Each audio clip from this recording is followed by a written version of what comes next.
7 தமிழ், பொறுப்பும் பொது நலமும்.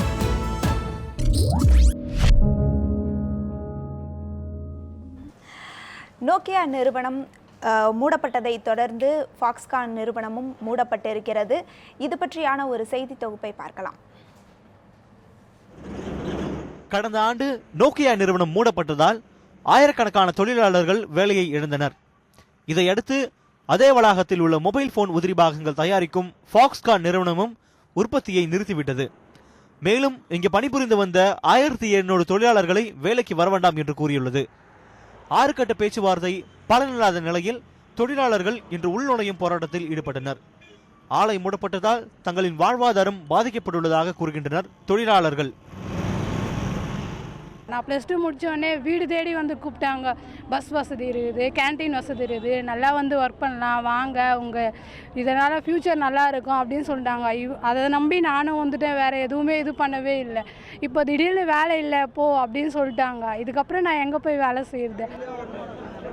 நோக்கியா நிறுவனத்தை சார்ந்தே தங்கள் நிறுவனம் தொடங்கப்பட்டது என்றும் இப்போது அந்த நிறுவனமே உற்பத்தியை நிறுத்திய பிறகு தங்களுக்கு போதிய ஆர்டர்கள் கிடைக்கவில்லை என்றும் ஃபாக்ஸ்கான் தரப்பில் கூறப்படுகிறது.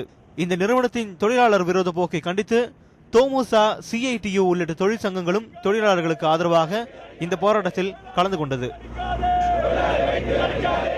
அந்த தொழிலாளர்கள் யாரும் அவர்களுக்கு ஆதரவு இல்லை, அனாதைகளாக அவர்கள் இல்லை என்பதை தெளிவுபடுத்துவதற்காக இன்று நாங்கள் தோமுசா பேரவை சார்பில் அந்த போராடுகின்ற தொழிலாளர்களுக்கு ஆதரவு தெரிவிக்கின்ற வகையில் எங்களுடைய கண்டன ஆர்ப்பாட்டத்தை நாங்கள் இங்கே தெரிவித்தோம். அரசு சார்பாக தொழில்துறை அதிகாரிகள் இந்த பேச்சுவார்த்தையில் கலந்து கொண்ட பின் வெளியிட்ட அறிக்கையில் இந்த நிறுவனத்தை மூடி தொழிலாளர்களை வரவிடாமல் தடுப்பது தவறு என்று குறிப்பிட்டுள்ளது. ஆனாலும் அந்த நிறுவனம் சார்பாக எந்த பதிலும் வரவில்லை. இன்று காலை முதலே பரபரப்பாக காணப்பட்ட இந்த இடம் தற்பொழுது காலியாக காட்சியளிக்கிறது. இந்நிலையில் இந்த 3 கட்ட போராட்டங்களுக்கு பிறகும் இந்த நிறுவனத்திலிருந்து சரியான பதில் வராது என்றால் அடுத்த கட்டமாக இந்த போராட்டத்தை நகர்த்தி செல்வதாக தொழிற்சங்கம் முடிவெடுத்துள்ளது. சஞ்சீவி, நியூஸ் 7 தமிழ், ஸ்ரீபெரும்புதூர். அந்த செய்தியை பார்த்தோம். நிச்சயமாக இந்த நேரத்தில் நோக்கியா நிறுவனம் தொடங்கப்பட்டது பிறகு அதனுடைய தொடர்ச்சியாக அதற்கு பல்வேறு உற்பத்தி உதிரி பாகங்களை செய்து தரக்கூடிய கம்பெனிகள் அந்த ஸ்ரீபெரும்புதூர் வளாகத்திற்குள் வந்து தொடர்ந்து அங்கிருந்து தொழிலாளர்கள் மூலமாக உற்பத்தி உதிரி பாகங்களை தயார் செய்து நோக்கியா நிறுவனத்திற்கு வழங்கி அவர்கள் செல்போன் தயாரித்து பிற நாடுகளுக்கு அனுப்பி வைத்தனர். வணிக சர்ச்சையில் சிக்கியதால் நோக்கியா நிறுவனத்தின் அந்த ஸ்ரீபெரும்புதூரில் துவங்கப்பட்ட அதன் பிறகு அது மூடப்பட்ட பிறகு பல்வேறு சம்பவங்கள் வந்து நடந்துவிட்டன. தொடர் போராட்டங்கள் நடந்தன. தொழிலாளர்களுடைய வாழ்வாதாரம் கேள்விக்குறியாச்சு அப்படின்னு கூட சொல்லலாம். ஆலங்கை தொடங்கப்பட்டது முதல் நடைபெற்ற சில முக்கியமான விஷயங்களையும் இந்த நேரத்தில் பார்க்கலாம். 2006ஆம் ஆண்டு நோக்கியா நிறுவனம் தொடங்கப்பட்டது. சென்னையில் தொடங்கப்பட்டுச்சு. மாதத்திற்கு சுமார் 1.5 கோடி மொபைல் போன்களை நோக்கியா நிறுவனம் உற்பத்தி செய்து கொண்டிருந்தது. கிட்டத்தட்ட 1.5 கோடி மொபைல்கள், 1.5 கோடி மொபைல்களை வந்து அவர்கள் வந்து ஏற்றுமதி செய்தனர் பிற நாடுகளுக்கு, பின்லாந்து உள்ளிட்ட வெளிநாடுகளுக்கு. தொடர்ச்சியாக 7500 நிரந்தர ஊழியர்கள் வந்து அங்கு இருந்தனர். 8 ஆண்டுகளில் கிட்டத்தட்ட 1800 கோடி ரூபாயை வந்து அந்த நிறுவனம் வந்து முதலீடு செய்துள்ளது. அதற்கு முன்னதாக இந்த 8 ஆண்டுகள்ல மட்டும் பார்த்தோம்னா ரூபாய் 1800 கோடி ரூபாய் முதலீடு செய்யப்பட்டிருக்கு நோக்கியா ஆலையில அப்படின்னு சொல்லலாம். அந்த 8 ஆண்டுகளில் கிட்டத்தட்ட 7500 நிரந்தர ஊழியர்களும் சுமார் 15000 பேர் ஒப்பந்த பயிற்சி ஊழியர்களாகவும் வந்து அங்கே பணிபுரிந்துட்டு இருந்தாங்க. இந்த நிலையில தான் 2014 ஏப்ரலில் நோக்கியா நிறுவனத்தை மைக்ரோசாஃப்ட் நிறுவனம் அவங்க வந்து வாங்கியிருந்தாங்க. இதனை தொடர்ந்து பல்வேறு மாற்றங்கள் அங்கு நிகழ்ந்து வந்ததை பார்க்க முடிந்தது. பணிமலர், நிச்சயமா 21,000 கோடி ரூபாய் வரி நிலுவை செலுத்த வேண்டும், நோக்கியா நிறுவனம் செலுத்த வேண்டும் அப்படின்னு வணிக வரித்துறை வழக்கு தொடர்ந்துச்சு.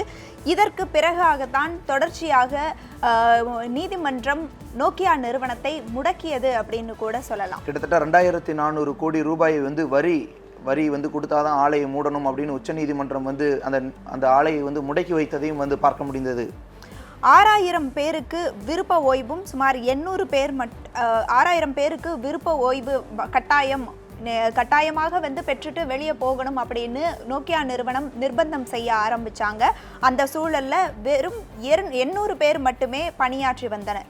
அதாவது நம்ம ஏற்கனவே பார்த்தோம் 7000 தொழிலாளர்களுக்கு மேல் பணியாற்றி வந்த ஒரு நிறுவனத்துல 800 தொழிலாளர்கள் மட்டுமே பணியாற்ற வேண்டிய சூழலுக்கு தள்ளப்பட்டனர். நிச்சயமா 2014 அதாவது கடந்த ஆண்டு நவம்பர் 1ஆம் தேதி முதல் நோக்கியா ஆலை மூடப்படும் அப்படின்னு அந்த நிர்வாகம் வந்து அறிவித்திருந்தது.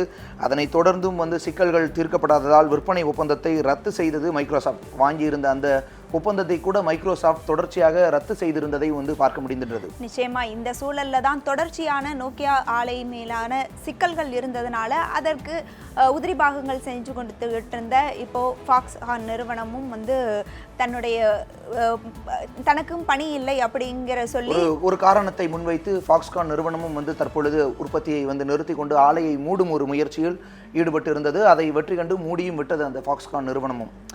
உலகின் முன்னணி செல்போன் உதிரி உற்பத்தி ஃபாக்ஸ்கான் நிறுவனம் போதிய ஆர்டர்கள் இல்லை அப்படின்னு நீங்கள் ஏற்கனவே குறிப்பிட்ட மாதிரி காரணத்தை முன்வைத்து கடந்த மாதம் மூடப்பட்டது. அதனுடைய முக்கியமான சில விஷயங்களை பார்க்கலாம். செல்போன் உதிரி பாகங்கள் உற்பத்தி செய்து வழங்கும் நிறுவனம் தான் இந்த ஃபாக்ஸ்கான் நிறுவனம். கிட்டத்தட்ட 850 கோடி ரூபாய் முதலீட்டில் ஃபாக்ஸ்கான் தொடங்கப்பட்டது. 1800 கோடி ரூபாயில் நோக்கியா துவங்கப்பட்டதை பார்த்தோம். 850 கோடி ரூபாய் முதலீட்டில் ஃபாக்ஸ்கான் தொடங்கப்பட்டது. 2006ஆம் ஆண்டு இந்த கம்பெனி தொடங்கப்பட்டிருக்கிறது. 3 அலகுகள் அமைக்கப்பட்டன. 8000 பேர் அந்த கம்பெனியில் வேலை செஞ்சுருக்காங்க. கிட்டத்தட்ட நோக்கியாவிற்கு நிகரான ஊழியர்கள் வந்து ஃபாக்ஸ்கானிலும் பணியாற்றியதை பார்க்க முடிகின்றது. தடையில்லா மின்சாரம், வட்டி, வரி உள்ளிட்ட பல சலுகைகள் அந்த நிறுவனத்திற்கு வந்து தமிழக அரசு, மத்திய அரசு, எல்லா அரசுகளும் வந்து அந்த நிறுவனத்திற்கு வழங்கி இருந்ததை பார்க்க முடிந்தது. அதன் மூலம் அவர்கள் உற்பத்தியை எளிதாக்க முடிந்தது.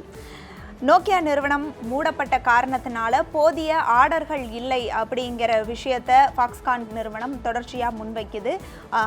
நோக்கியா நிறுவனத்தின் மூலமாக தான் தொடர்ச்சியாக அவர்களுக்கு நிறைய ஆர்டர்கள் கிடைச்சிட்டு இருந்துச்சு அப்படின்னு கூட சொல்லலாம். கிட்டத்தட்ட ஆலையை வந்து மூடக்கூடாது அப்படின்னு சொல்லி தொழிலாளர்கள் பல்வேறு கட்ட போராட்டங்களையும் நடத்தினர். குறிப்பாக 6 கட்ட பேச்சுவார்த்தைகளும் தோல்வியடைந்து இனி வரும் காலங்களிலும் பேச்சுவார்த்தை நடக்கும் என்ற ஒரு நிலை இருந்து வந்துட்டு இருக்குது. பணிமர் நிச்சயமா தேவேந்திரன், நோக்கியா ஆலை விவகாரம் தொடர்பாக எமது செய்தியாளர் சஞ்சீவி சட்டமன்ற உறுப்பினரும் நோக்கியா பொது தொழிலாளர் சங்க கௌரவ தலைவருமான சவுந்தரராஜனுடன் நடத்திய கலந்துரையாடலை இப்போது பார்க்கலாம். தொழிலாளர் பிரச்சனைக்கு நிரந்தர தீர்வு என்னவாக நினைக்கிறீங்க? இந்த ஆலையை திறப்பது தான் தொழிலாளர் பிரச்சனைக்கு நிரந்தர தீர்வு. எல்லா ஆலைகளுக்கும் அரசாங்கம் முதலாளிகளை அழைத்து ஆலை மூடலை அரசாங்கம் அனுமதிக்காது. வேலையை பறிப்பதையும் நாங்கள் அனுமதிக்க மாட்டோம்.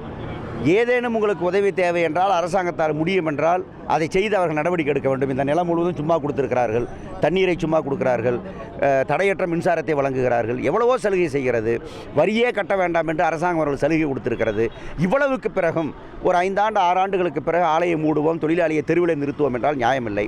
19 வயதிலே வேலைக்கு சேர்த்து 25 வயதிலே வீட்டுக்கு அனுப்புகிற கொடுமை இங்கே நடந்து கொண்டிருக்கிறது. ஆகவே அரசு இதனுடைய தீவிரத்தன்மையை புரிந்து கொண்டு நடவடிக்கை எடுக்க மறுக்குமானால் மிகப்பெரிய சமூக பிரச்சனை உண்டாகிவிடும். ஸ்பெஷல் எக்கனாமிக் ஜோன்ஸ் இந்த மாதிரி பகுதியை பொறுத்த வரைக்கும் பார்த்தோம் அப்படின்னா அரசாங்கம் பல்வேறு மாதிரி ரூல்ஸ் அண்ட் ரெகுலேஷன்ஸ் போட்டதுக்கு அப்புறம் தான் இவங்க கம்பெனி ஸ்டார்ட் பண்ணுறாங்க. அது மாதிரி ரூல்ஸ் சட்டங்கள் இருக்குது. இது பின்னாடி திடீர்னு இந்த மாதிரி 10 வருஷத்துக்கு ஒரு முறை மாதிரி வேலை விட அனுப்புறாங்கன்னா சட்டங்கள் கடுமையாக்கணும்னு நினைக்கிறீங்களா? அதாவது இந்த MOU போடுவதிலே, SEZ அமைப்பதிலே முதலாளிகளுக்கு எதிரான சரத்தெல்லாம் ஒன்றும் கிடையாது. முதலாளிகளுக்கு சாதகமான சரத்துகள் தான் இருக்குது. அதுதான் இந்த அரசாங்கம் செய்திருக்கிற தவறு என்று இடதுசாரிகள், கம்யூனிஸ்டுகள் தொடர்ந்து நாங்கள் குற்றம் சாட்டி கொண்டிருக்கிறோம்.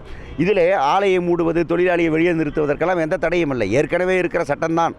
அந்த சட்டப்படியே அரசு நடவடிக்கை எடுக்க வேண்டும் என்று நாங்கள் வலியுறுத்துகிறோம். அதையும் அரசு செய்ய தாமதப்படுத்துகிறது என்பதுதான் இப்போது இருக்கிற குற்றமே. தொடர்ச்சியாக இந்த மாதிரியான ஆலைகள் வந்து மூடப்பட்டு இருப்பது குறித்து நம்முடன் விவாதிக்க நம்முடன் கம்யூனிஸ்ட் கட்சியைச் சேர்ந்த லெனின் இருக்கிறார். அவருடன் பேசுவதற்கு முன்பு ஒரு சிறிய இடைவேளை.